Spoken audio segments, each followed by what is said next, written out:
Today we're going to graph transformations.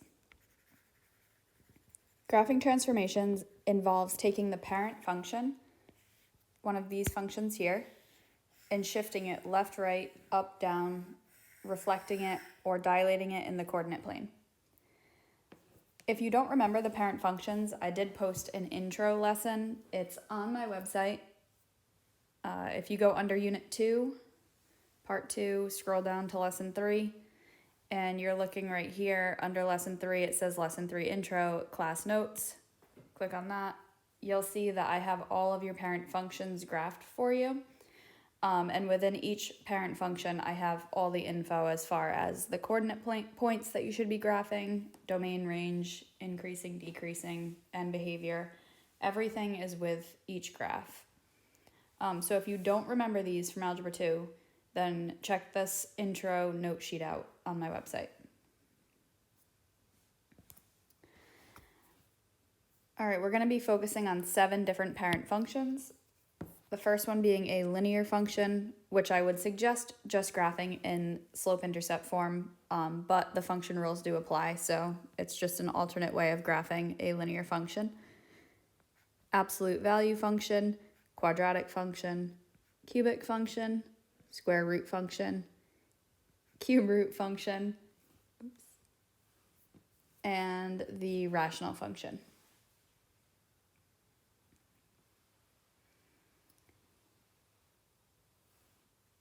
The first transformation we're going to take a look at is translations. And translations means left, right, up, or down in the coordinate plane. We're going to start with our up or down shift, which is specifically called a vertical shift. So if you are graphing a vertical shift is when you see the parent function and then a value being added to that. So right here is our parent function.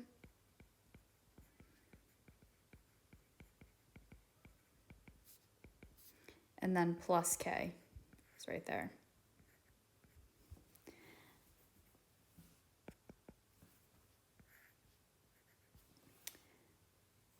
All right, if k is positive, you're going to shift up. If k is negative, then you're going to shift down. Looking at this graph, right here, the blue line is the parent quadratic function. That represents f of x is equal to x squared. If we know the parent function is x squared, let's just assume that this green quadratic function is shifted up 4 units. That means every point from the blue graph is moved up 4 units. We would write our new graph, g of x, so this would be the shifted graph, as f of x, which we determined to be x squared as the parent function, plus 4. And now 4 is your vertical shift or your shift up. All right, so this is an example of a vertical shift. This graph here has the same parent quadratic function.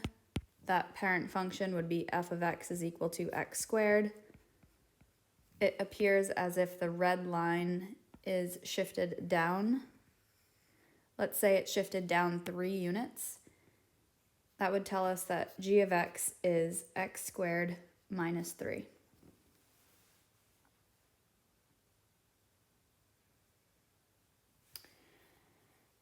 Okay, if we just take a look at some examples, on my website I do have 7 of them listed if you want to check out 7 different examples, but for this sheet right here or for our video, I'm just going to go over a couple of them.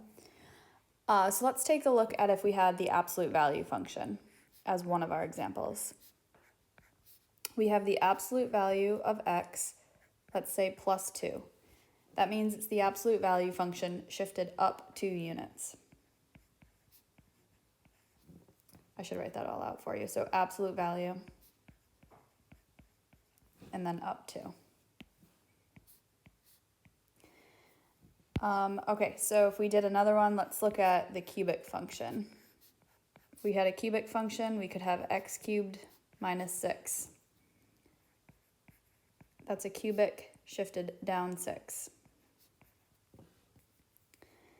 And let's look at let's do the last one as a square root function.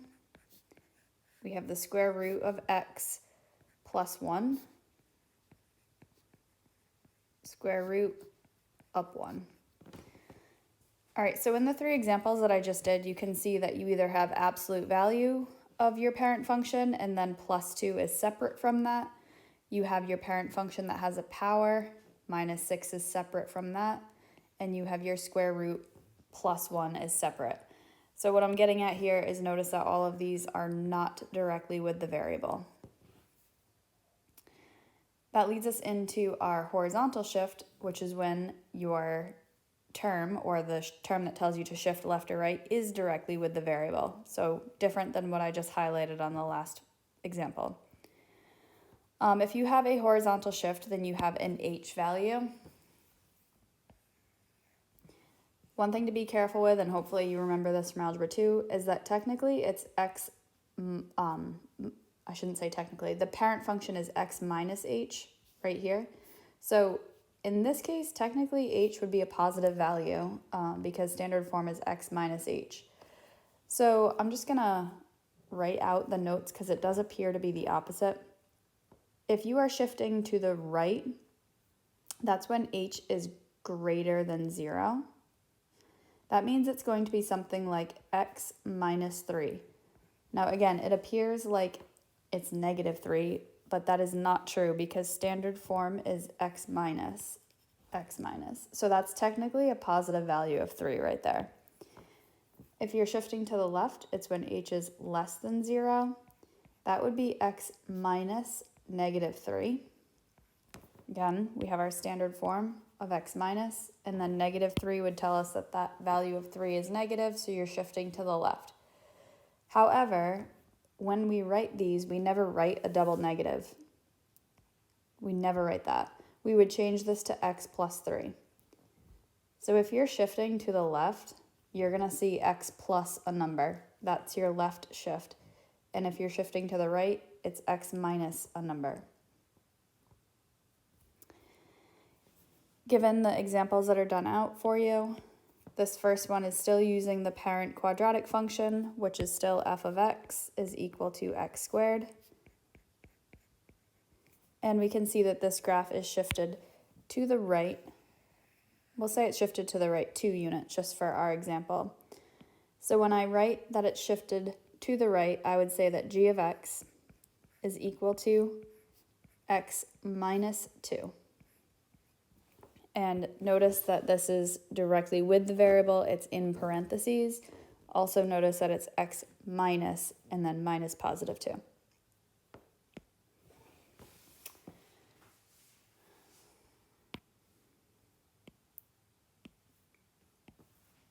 For the second example, parent function of x squared. Look, it appears that we're shifting to the left. Let's say we're shifting to the left, we'll say 2 units again. If we're shifting to the left 2 units, we're going to have g of x is equal to x plus 2 squared. This is the same thing as g of x is equal to x minus negative 2 squared.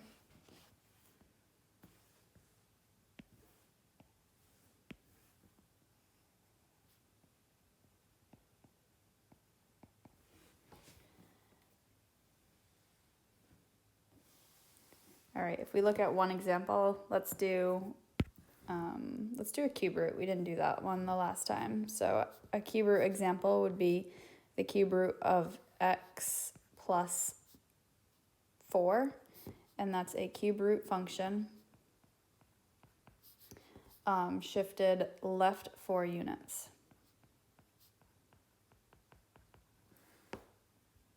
Okay, and there's the rest of the examples on my website if you want to write down some more function examples, or you could make them up yourself. Hopefully you recognize that previously, if we're comparing these two, previously you have your parent function and then you have the number I highlighted in green as a separate value, where this time you have your extra number, your h value, directly with the variable.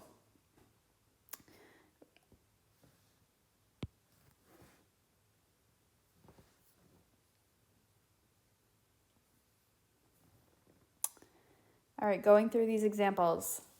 The first one is the absolute value of x and then plus 4. This plus 4 is not directly with the variable, it is separate, so this would be up 4 units. Also note that the parent function is the absolute value of x, telling you that you have key points at negative 2, 2, negative 1, 1, 0, 0, 1, 1, 2, 2. If you don't know where I got those points from, I just tested values of x, or you can check out the intro parent function sheet that I mentioned earlier in the notes. All right, so this here is our parent. And we have to shift this up 4 units for the final answer being this orange graphed line. And for the final answer, I just need to see that it's your final answer, so you can leave all your work on the graph, or you can erase your extra work and just leave your final answer on the graph. But whatever you choose to do, I need to clearly see that that's your final answer. I should not be looking at a graph full of different lines and trying to figure out which one it is. Make sure you clearly identify your final answer. Number 2, we have f of x is equal to x minus 3 squared plus 2. Parent function is x squared. We have a shift to the right 3 units.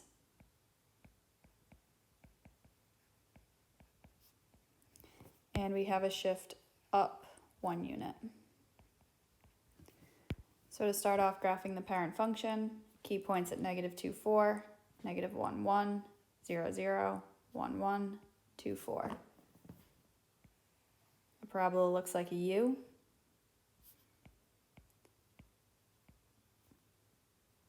Here's our parent graph. You can either shift these next two as one step, or you can shift them as 2 separate steps. I'm going to graph them as 2 separate steps, but you can do whatever you want to do. Just make sure you perform both of them. So if we're going right 3 units, that means we take every point, we go over 3 units, replot the point. You do the same thing for all values.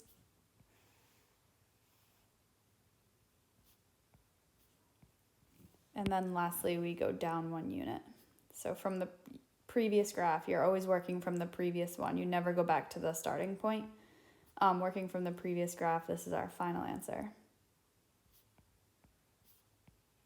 And for that one, I'll leave up my other work. I'll just highlight my orange line so I know that's my final answer.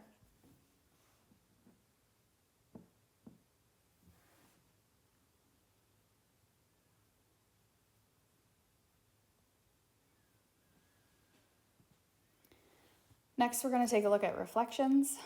There's 2 types of reflections. We have reflections across the x-axis, which you should be familiar with because we did them in Algebra 2. And then we also have reflections across the y-axis, which will be new, so make sure you pay close attention to those. So the reflection across the x-axis, the easiest way to think about it is think about the parent function being multiplied by negative 1.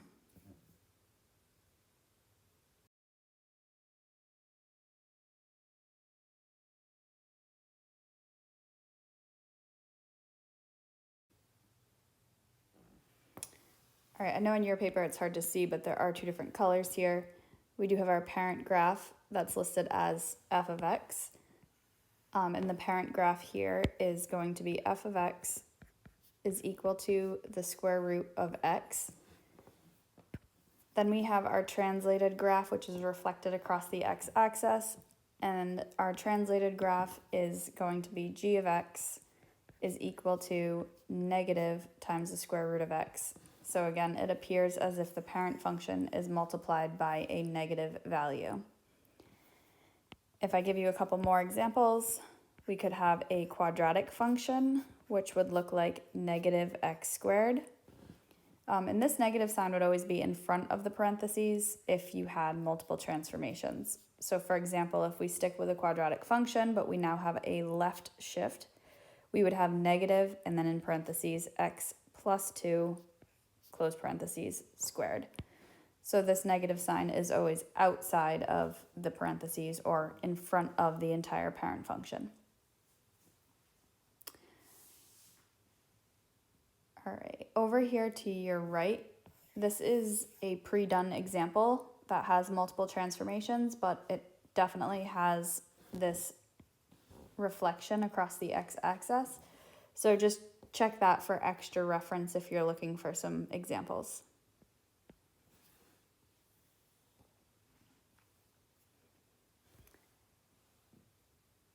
Next is reflection across the y-axis, which is new. We have not done this one before. We did not do this in Algebra 2. So this is the first new transformation that we're looking at.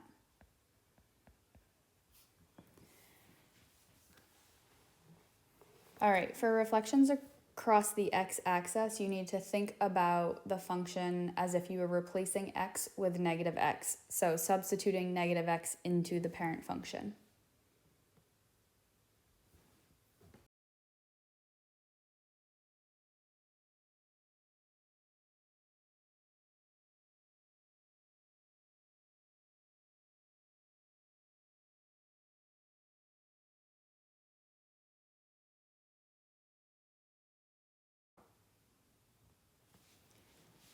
All right, this one does get a little bit tricky, so make sure you always just think about this right here. So if you are, or if you see a function that appears as if x was replaced with the negative x, then you should instantly know that's a reflection across the y-axis. For our pre-done example, we have a,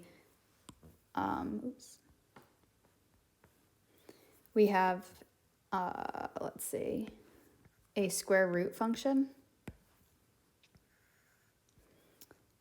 The parent square root function would be f of x is equal to the square root of x, where the reflected function, right here, reflected across the y-axis, is going to be written as g of x is equal to square root of negative x. So it appears as if we replaced x with negative x. If we had an absolute value function, a reflection across the y-axis would look like the absolute value of x. If we had a cubic function, it would look like negative x in parentheses cubed. If we had a function that had multiple different transformations, let's use a quadratic for this. We could have negative x plus 4, close parentheses squared, minus 6. That indicates that we have a shift to the left 4 units, a reflection across the y-axis, and a shift down 6 units.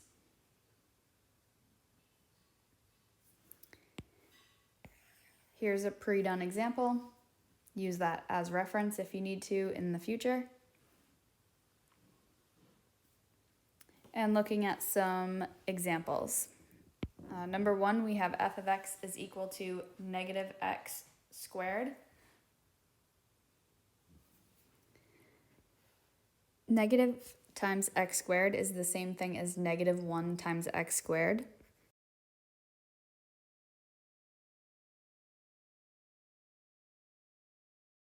So unless that negative is in parentheses with the value of x, it is not directly with that. And that's how you're gonna determine the difference between a reflection across the x or y-axis. So again, this one here is the same as negative 1 times x squared, which is a reflection across the x-axis.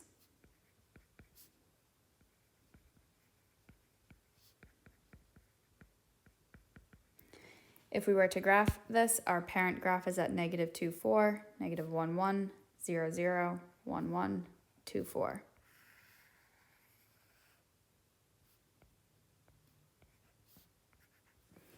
I'm reflecting this across the x-axis, so I just count in the coordinate plane, but you can make a table and you can multiply your y values by negative 1.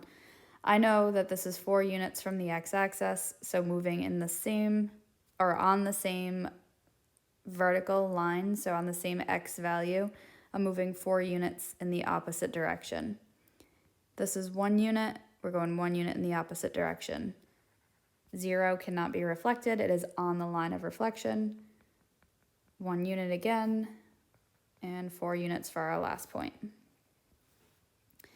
This is a reflection in the x-axis.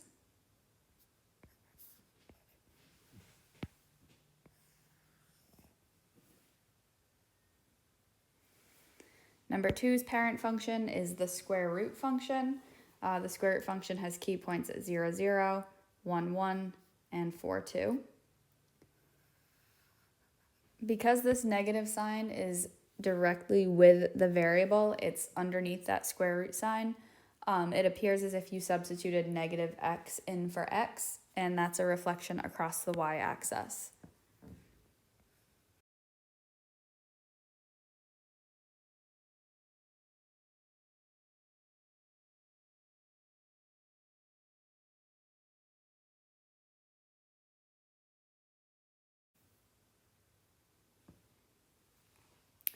If you're reflecting across the y-axis, we can follow the same process, but this time let's reflect every point across the y-axis. Here we have a point that's 4 units away from the y-axis, so move 4 units in the opposite direction. 1 unit, and this point's on the line of reflection, so it remains in the same location. And this orange line is your reflected function. Next, we're looking at dilations. We have vertical dilations and we have horizontal dilations.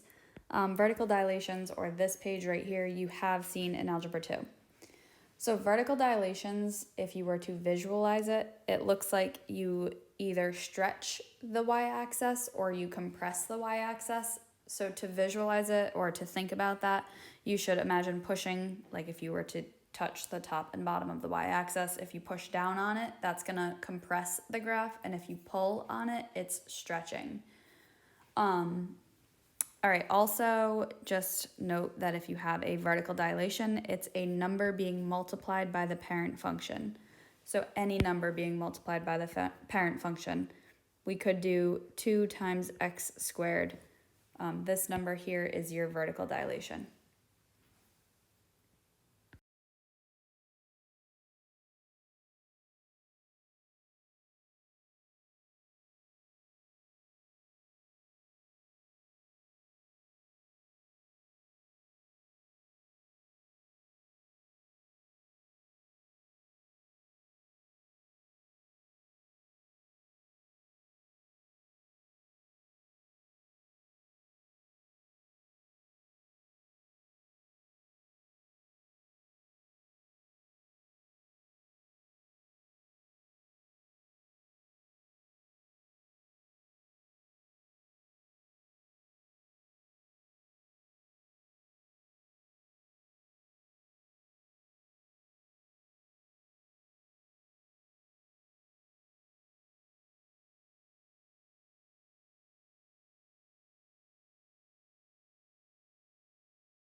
All right, if a is greater than 1, then we're going to expand this graph vertically.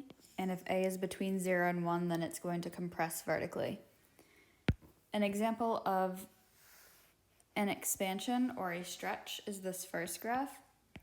You can see that the parent function here is our quadratic of x squared. And you can see that the stretched function appears as if it gets closer to the y-axis. So it appears as if you are pulling on both ends of the y-axis. When you do this, when you're performing a vertical stretch, you multiply the y-coordinates of the point by the multiplier, or by your a value. So for the example I just wrote, I wrote 2 times x squared. Our multiplier, or our a value, is 2. That means at this location right here, at this blue dot, we multiply whatever the y-coordinate is by a value of 2, and that's going to give us our new y value for the new point, which I just plotted in green. So this right here is an expansion vertically. Just abbreviate that for you.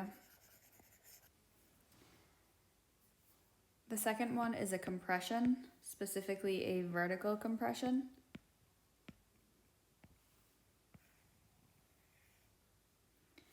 So an example of what this graph could be, we could have something like g of x is equal to 1/2 times x squared. Multiplying it by 1/2 is going to make the graph appear as if you push on the y-axis, and it's compressing the graph, it's making it closer to the y-axis, the x-axis. And in this case, if you take your point and you multiply the y-coordinate by the expanding factor, which in this case is 1, back that up, multiply it by the compressing factor, in this case is 1/2, you're going to get your new point, which is plotted there in red. So this is an example of a compression, specifically a vertical compression.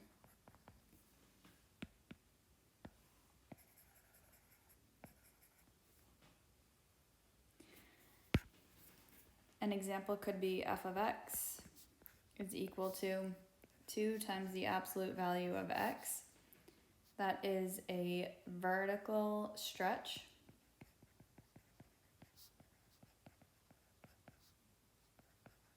by 2.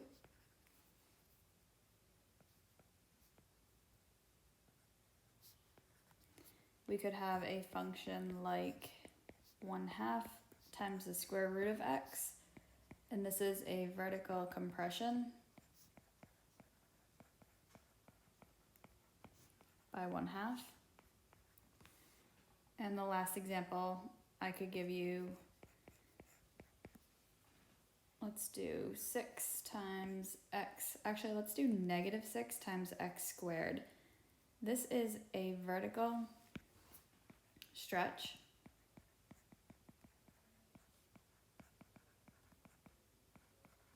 by a factor of 6, and it's also a reflection across the x-axis.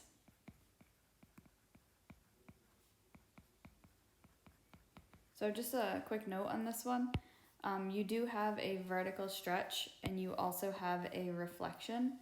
You can perform those at the same time because both a reflection across the x-axis and a vertical stretch require you to multiply the y-coordinate of the point. So in this case, after you graph your parent function, which is just x squared, you could multiply every coordinate by -6, and that would give you, every y-coordinate by -6, and that would give you your new function. We'll start by graphing our parent function, -2, 2, -1, 1, 0, 0, 1, 1, 2, 2.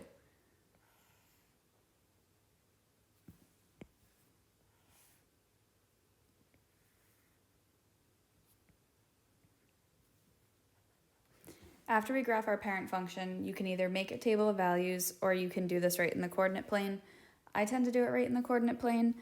I look at every point and I multiply the y-coordinate of that point by 2. So this point that I just drew an arrow to is at -2, 2. We're going to take the y-coordinate and we're going to multiply the y-coordinate by 2. 2 times 2 is equal to 4. 4 is going to be your new y-coordinate. So the new point is at -2, 4.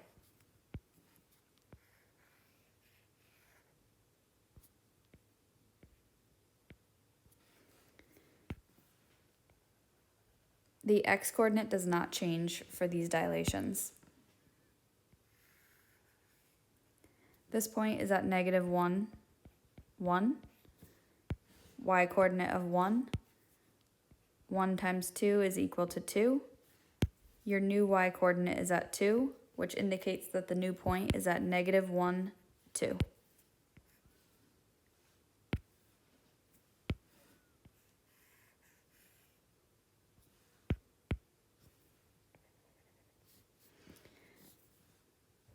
This point here is at 0, 0. 0 times 0 would still be 0, so that point does not change. This point here is at 1, 1, and 1 times 2 is 2. Here's your new point. Here we have a point at 2, 2. 2 times 2 is 4. 4 is your new point. So this blue graph is our graph that's dilated by a vertical factor of 2, or it's stretched by a factor of 2.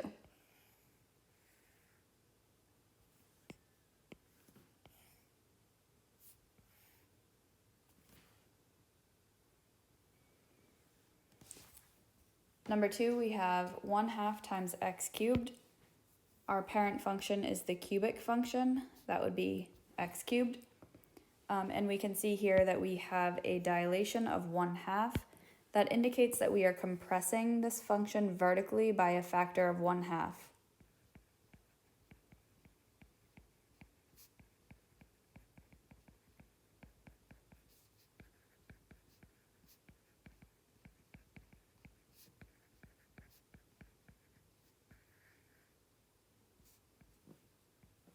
Okay, that tells us to multiply all of our y coordinates in the parent function by 1/2. So this parent function has key points at -2, 8, which actually falls off this graph. So we could either go up by units of 2, or we could just kind of visualize that that would be about 2 points lower than what you can see. So whichever you choose to do, I'm just gonna imagine that it's falling off the graph.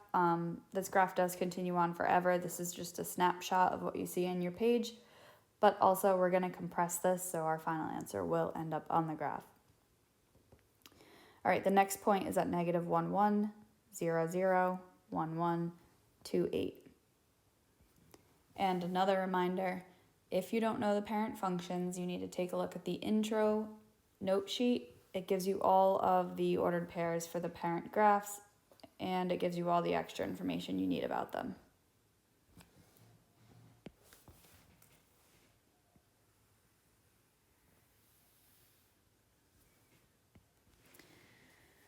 If we're compressing this by a factor of 1/2, we need to look at every ordered pair, identify where it is, multiply the y coordinate by 1/2.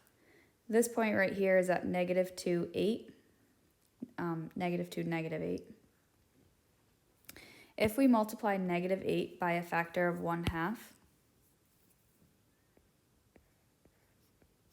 that's the same thing as dividing it by 2, which is going to give us an answer of -4, giving us a new ordered pair of -2, -4. That's the new point that we want to graph. That would be a point located here.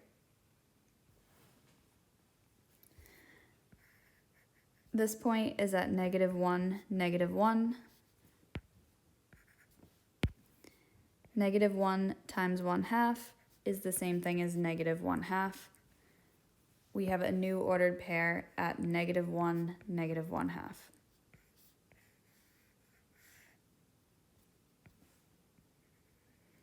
Zero times 1/2 is still 0.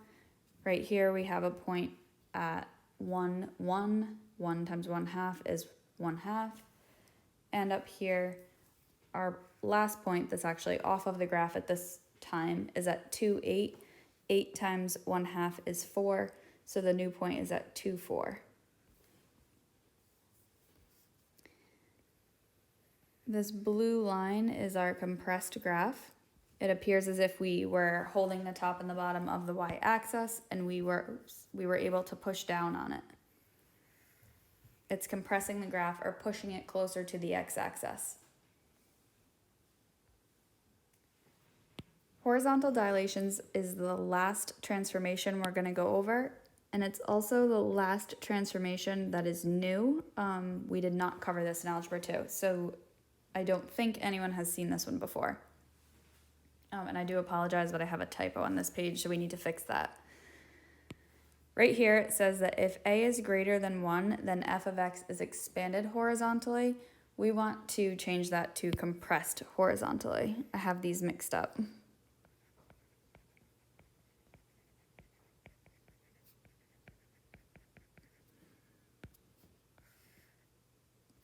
And if a is between 0 and 1, then f of x is compressed horizontally. We need to cross that off and change it to expanded.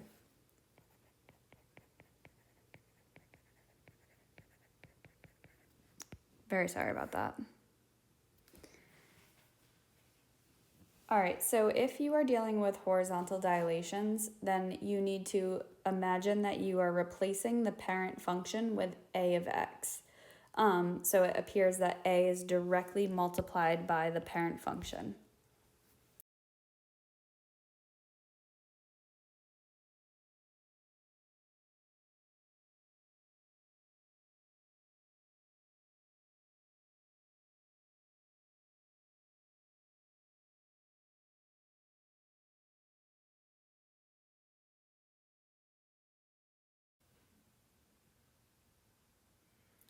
All right, if we look at the pre-done examples, right here we have a parent function of x squared.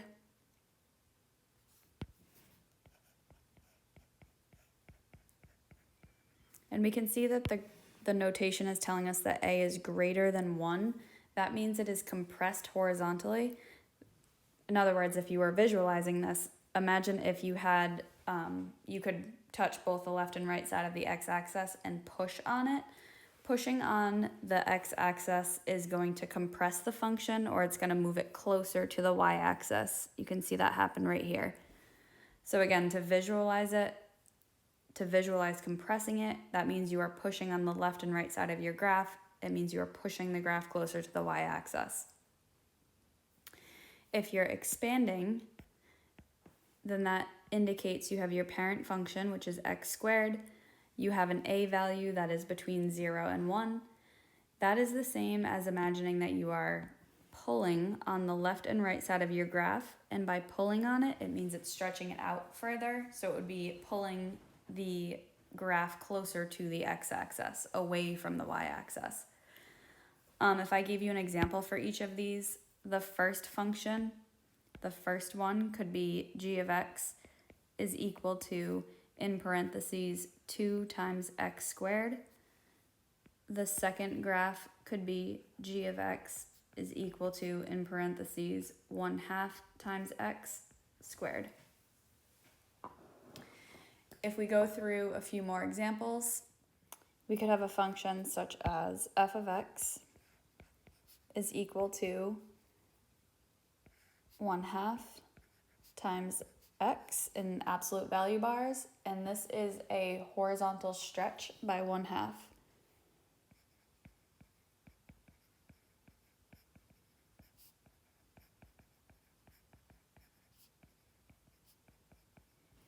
Another example could be, let's do the square root of 2 times x. The square root of 2 times x is a horizontal compression.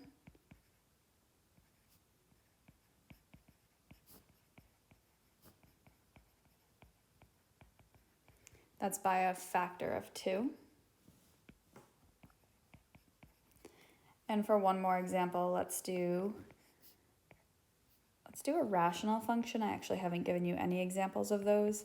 It would be 1 over 2 times x, and this would be compressed by a factor of 2.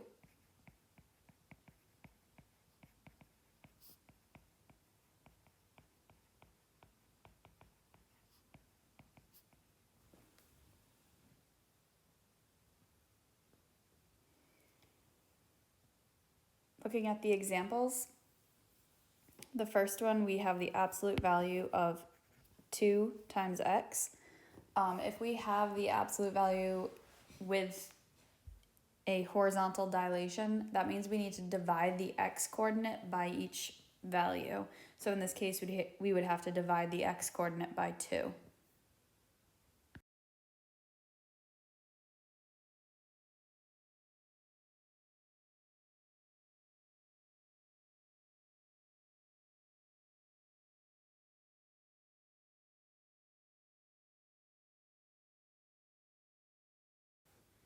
Our parent graph is the absolute value graph, -2, 2, -1, 1, 0, 0, 1, 1, 2, 2.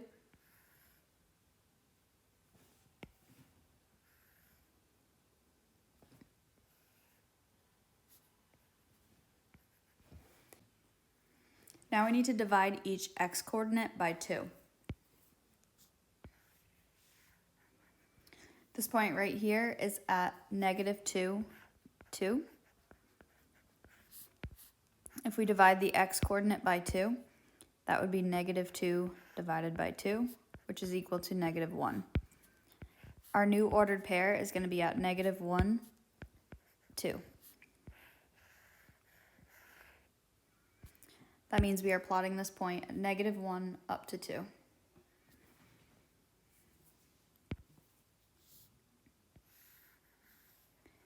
This ordered pair is at negative 1, 1. If we take the x coordinate and we divide it by 2,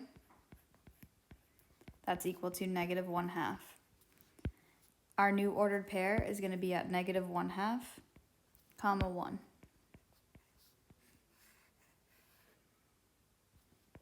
That means our ordered pair is located at this point here. 0, 0, 0 divided by 2 is still 0. At this location, we have an x coordinate of 1. 1 divided by 2 is 1/2. And at this point, we have an x coordinate of 2. 2 divided by 2 is 1. So this blue graph here is going to be our final answer.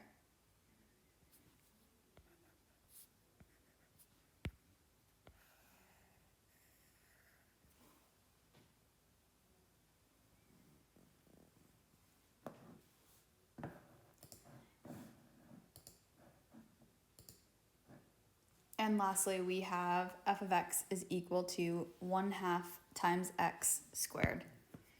So in this example, we're going to have to divide each x coordinate by 1/2.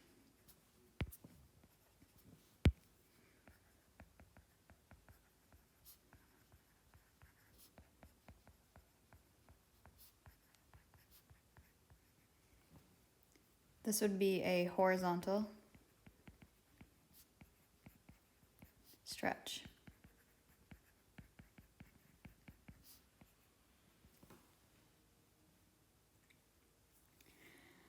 Our parent graph is going to be x squared, which has key points at negative 2, 4, negative 1, 1, 0, 0, 1, 1, 2, 4.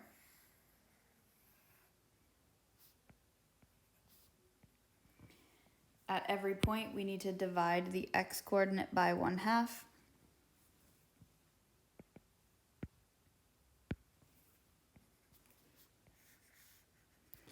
So if we are at negative 2, 4, we have an x coordinate of negative 2. Negative 2 divided by 1/2 would be the same thing as multiplying by the reciprocal, or negative 2 times 2 over 1, which is negative 4. That tells me that my new coordinate is going to be at negative 4, comma 4.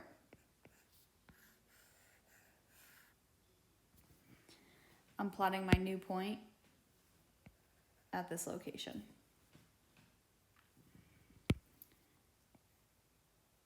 Next, we have an ordered pair at negative 1, 1. We're going to take negative 1. We are going to divide negative 1 by 1/2. That is the same thing as multiplying by the reciprocal. Negative 1 times 2 is negative 2. Our new ordered pair is going to be at negative 2, comma 1. That location would be here. 0, 0 remains the same. This point at 1, 1 is now going to be at 2, 1. And this point here at 2, 4 is now going to be at 4, 4.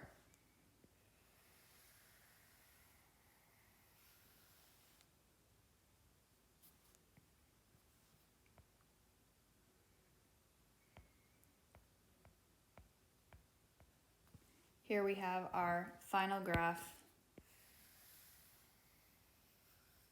and that is an example of a horizontal stretch.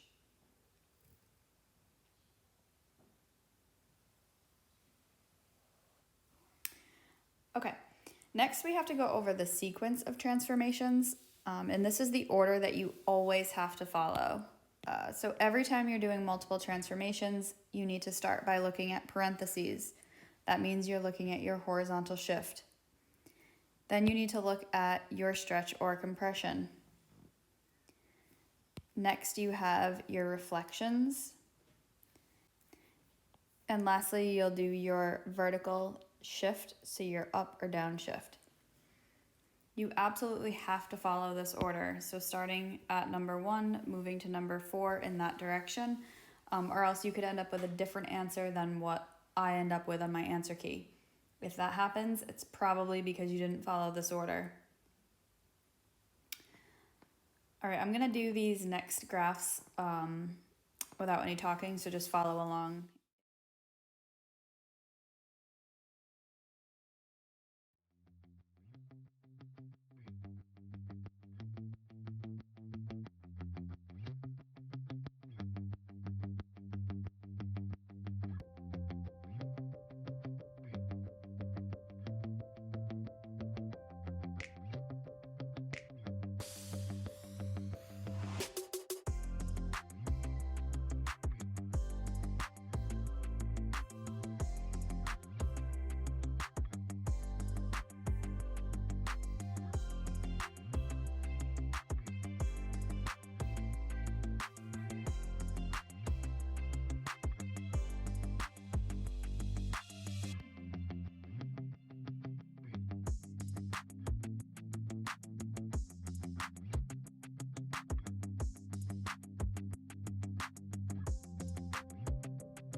And the last part of the notes is describing how the graphs of f of x and g of x are related. So it's telling you that the graph of f of x is x squared for both of these. That means we're looking at the function that, the parabola or the u-shaped function. That's called the quadratic function. All right, this black line that I just graphed here is f of x. We want to know, how does this relate to our graph for g of x? So I'm just going to make a couple notes. We know that the parent graph is y equals x squared. And then from this graph here, I can tell that, I'm just going to look at the vertex. I can tell that it shifted over 4 units to the right. So let's add that to the list. And I also recognize that it flipped over the x-axis. So it reflected across the x-axis.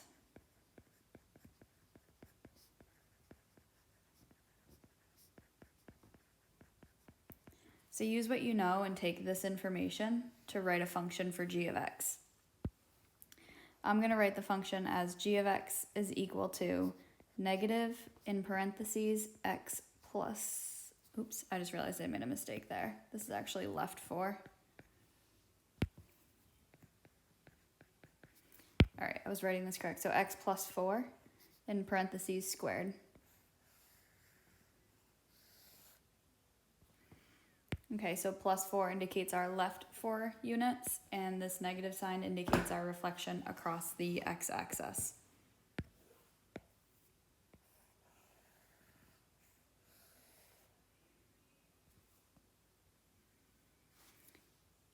Number 2 has the same parent graph. It's the quadratic. Parent function looks like a U.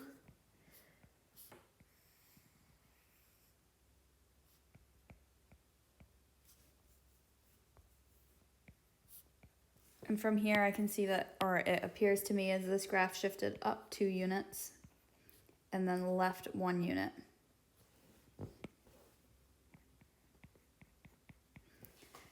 So making some notes, we know that we're starting with x squared, we know that we're moving left 1 unit, and we know that we're moving up 2 units.